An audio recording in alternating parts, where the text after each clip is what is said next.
চট্টগ্রাম ও কক্সবাজার সমুদ্র বন্দরকে ৯ নম্বর মহাবিপদ সংকেত দেখাতে বলেছে আবহাওয়া অধিদপ্তর। সন্ধ্যা থেকে সকাল পর্যন্ত বঙ্গবন্ধু টানেলেও চলবে না কোনো গাড়ি। এছাড়া চট্টগ্রাম ও কক্সবাজারে ফ্লাইট ওঠানামা বন্ধ করে দেওয়া হয়েছে। এ নিয়ে আরও বিস্তারিত জানাতে চট্টগ্রাম সমুদ্র বন্দর থেকে আমাদের সাথে যুক্ত হচ্ছেন সহকর্মী মাসুদুল হক।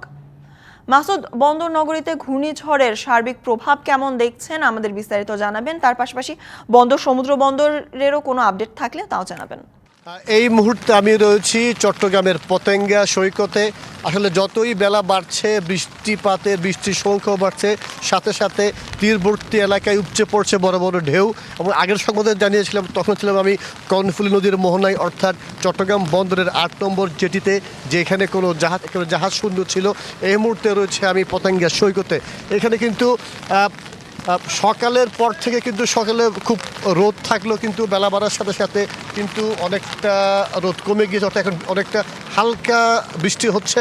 এবং আপনি ইতিমধ্যে জেনেছেন চট্টগ্রাম বন্দরের বহিনঙ্গরে কিন্তু গতকাল রাত থেকে কিন্তু সকল ধরনের পণ্য খালাস বন্ধ, এবং যেটিতেও কিন্তু আজকে সকাল থেকে সকল ধরনের পণ্য খালাস বন্ধ। এবং চট্টগ্রাম বিমানবন্দরে আজ দুপুর 12টার পর থেকে সব ধরনের আন্তর্জাতিক ফ্লাইট বন্ধ এবং তাদের অপারেশনাল যে কার্যক্রম সেটি বন্ধ রয়েছে। তবে বিমানবন্দর কর্তৃপক্ষ জানিয়েছে দুপুর 12টা পর্যন্ত কী পরিমাণ আন্তর্জাতিক ফ্লাইট এসেছে এবং দুপুর 12টার পর কয়টি আন্তর্জাতিক ফ্লাইট আসার কথা ছিল তারা আসলে আমাদের জানাতে পারেননি। তারা আমাদের সেটি বিকেল নাগাদ আপনি জানাবেন, তারা আমাদের জানিয়েছেন। কারণ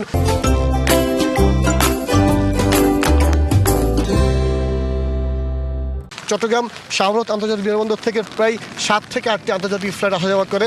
সেই সব এয়ারলাইন্স কর্তৃপক্ষ তারা জানিয়েছেন তারা বিকেলের আগে তারা সেটি জানাতে পারবেন না।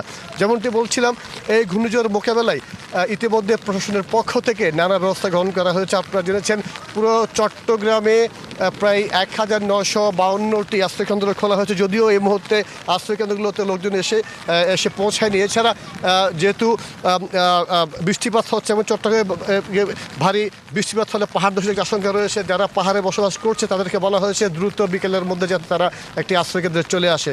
তো যেমনটি বলছিলাম, এই মুহূর্তে পতেঙ্গা সৈকতে কিন্তু বৃষ্টির সাথে সাথে সাগরের যে ঢেউর পরিমাণে বেড়েছে, উপচে পড়ছে তীরবর্তী এলাকায়।